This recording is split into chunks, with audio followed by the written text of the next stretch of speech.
Morning. This is what my early mornings look like.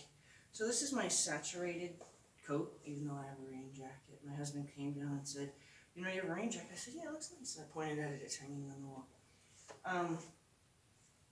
So we have some rain today. The temperature is 42, but it's supposed to get colder as the day goes on because the winds are going to come in. And as the winds come in, they're going to be about 20 miles an hour, and they're going to be sustained even through tonight. So because the horses are going to be wet, unfortunately they're all standing in mud, so their legs are going to be cold. I opted to pull them out of the comfort of their sheets because they've had sheets on for a couple days, and decided to put them back in their medium weight blankets, which results in this mess.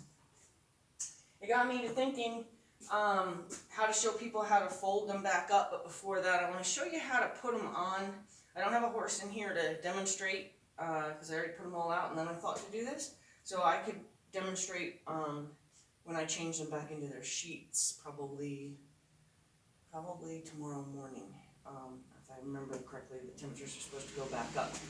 But I'm always told by people that my horse would never tolerate putting a blanket on over its head.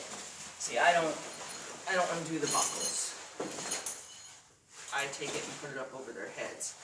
I used to, and I'll demonstrate with my spookiest horse, because that's an example of how you can train any horse to do this. I used to put them on by putting my hand through where the wither protector is, running it up my arm like a sleeve or a sock, bunching it up, and then flipping it over their head like this. My horses know to look for that hole. What would happen if you can't get your horse to keep his head down for the entire time, and let's just say he lifts his head thinking he's going to help you, sometimes you'd get up going over the horse's head, and then this would fall down, and then you'd have a game of, where's the baby? Peekaboo, where's the baby? So what I decided to do this morning, and it's just, I'm a slow learner, is to do just the reverse of how I take them off. So I take the tail flap, fold the blanket in half, put the tail flap back down, fold the blanket in half again. This can be done much quicker when you are used to it. So now you've kind of made it like a ribbon that you would put over, a winning racehorse's neck, or, even a martingale. If you needed to, you could fold it in half again, whatever. And then you give them a hole, no different than putting a halter over their ears, And then if the horse is new to blankets, obviously you want to take the unfolding it part very slow, because once you get to the tail part, the horses tend to get scared and run forward. The good thing is that your chest piece is already strapped. Sometimes when you're trying to get blankets on new horses that have never had a blanket on before, people are really rude. They throw it from the left side of the horse up and over the horse, and all those straps go flying and then smack them in the belly or the legs or whatever. So if I was to ever do one that has chest straps, I put it on the horse from the right side of the horse, where there's no straps to swing over the horse. There's no straps to smack the horse. You only have the buckles that the straps strap to. But you stick it over their head. This lays on their withers and mid-back. Unfold, unfold, unfold. And then, since you're back there, do the leg straps, do the belly straps. How I take it off is absolutely the opposite of that. I fold it in half. I undo all my straps except for the chest. I start at the tail flap, bring it all the way up to the wither, fold the tail flap back down so it's folded in, and fold it in half again. This is now on the horse, right? Standing at his shoulder, put your hand up under here, put your hand under the wither part, bunch it back to yourself, pull it over their head. No different than pulling a martingale off, or like a plow yoke on a plowing horse. Not that everybody has plow horses, and if you do, you probably don't blanket them. So that's how I do blankets as far as putting them on and off. I'm going to demonstrate with literally the horse that was afraid of his own skin when I change their blankets. So you can see, and I'll even do the peekaboo, where's the baby thing to show you that even when the education is that solid, even then you can have a horse like that can do it. And in fact, he's actually kind of funny. That's part of the reason why I want to use him too, is because as soon as he sees me pick up the blanket off the ground and get ready to do all this, shuffling and doing this, he's diving looking for the hole, because that was the first thing he learned. It was the first thing that was fully explained to him in his life. I got him when he was 3.5. A lot of damage had been done to him by that time by multiple people who thought he was just untrainable, so he was abused. And in that, it turned out he had a broken back, so he was afraid of things because he was in pain, and people weren't listening to him. So the first time anybody listened to him was me, and the first thing that he actually became present enough, because he was never present. He was always in flight mode and always, wide-eyed and staring and not blinking and head up and always, shy. And so the first thing that he ever said, okay, I'm willing to hear what you have to say, I said, well, let's learn how to do this. So now he's quite proud of it. It's the thing that he does best, so to speak. So he'll go bopping his head, trying to chase the hole. Okay. How I fold and store my blankets is much neater than you see sometimes people have, winter season looks terrible in most barns because of the way people fold blankets.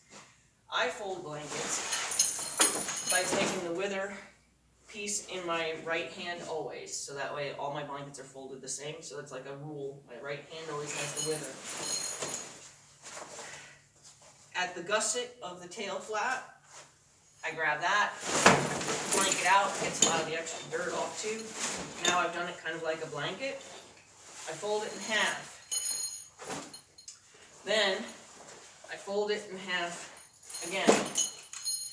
I don't always throw them on the ground to do it, but I'm going to do it today. I can do it in my hands.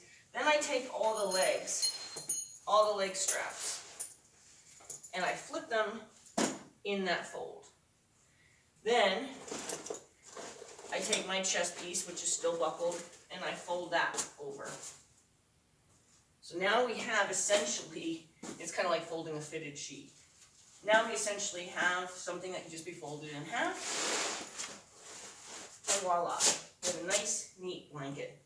And then they all stack up the exact same, you just fold the next one, and you have a nice, neat, tidy stack of blankets that aren't laying all over the place. Now, let's say, you want to fold them and keep them like over a stall guard, at the front of the stall, or a blanket holder, whatever you want to call it.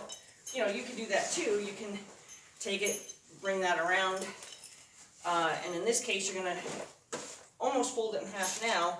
Take your leg straps, bring them under you. I mean, you could bring them in there if you wanted to and fold it the way I already folded the other one.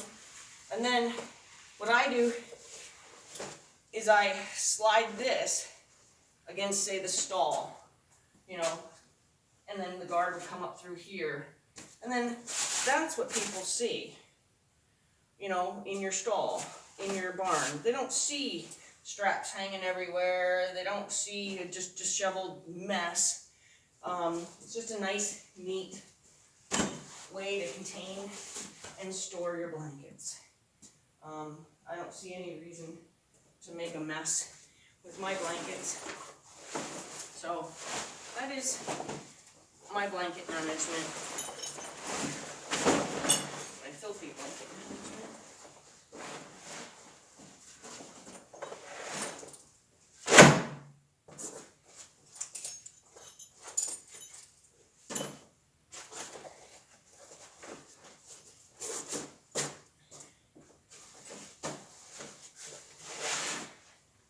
And since I do always the wither protector in my right hand, my blankets are always folded identical so that they're storing even identical.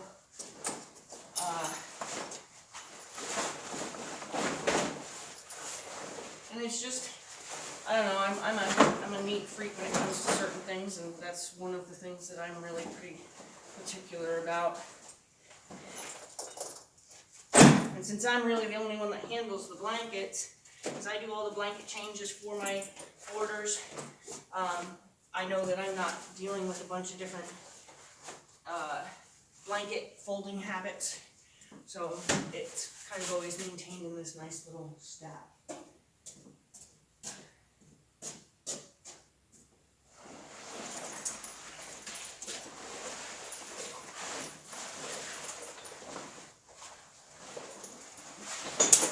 So, I don't think I need to do a long video on blanket folding. You kind of got the gist of it, right?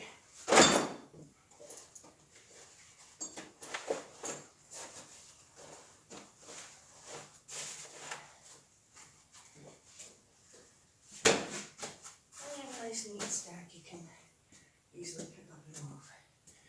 Alright, I'll demonstrate with a horse later.